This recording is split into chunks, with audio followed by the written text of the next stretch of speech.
And in the total share of the Indus River, about 80% of the water was earmarked for Pakistan, and the Indian share was about 20%, more or less, approximately.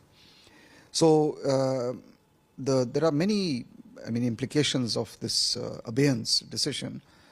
First is the immediate, where you introduce some uncertainty into how you're going to share the water. Second is there could be some prospects of diversion if India needs, or if India wants to, it can divert some water. But third is in the long term, whether you will go ahead with utilizing the waters of the western rivers and building more structures such as reservoirs or dams to fully utilize that water.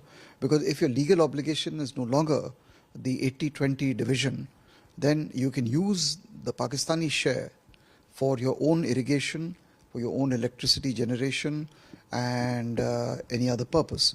So these are the multiple implications of keeping the treaty in abeyance. Also, you're not bound anymore by the dispute settlement mechanism. So in the past, the Pakistanis had been raising lots of objections to various projects, dam projects to be built by India on the western rivers, where you were allowed run-of-the-river projects which did not hold the water, because under the treaty you are not allowed to hold water.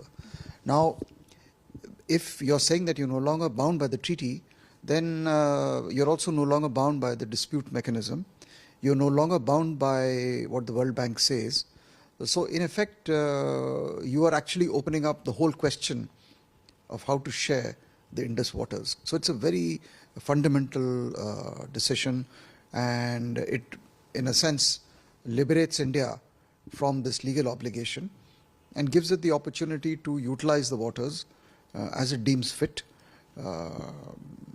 And I think it flows from the Prime Minister's very, very clear-cut remarks in 2016 that blood and water cannot flow together.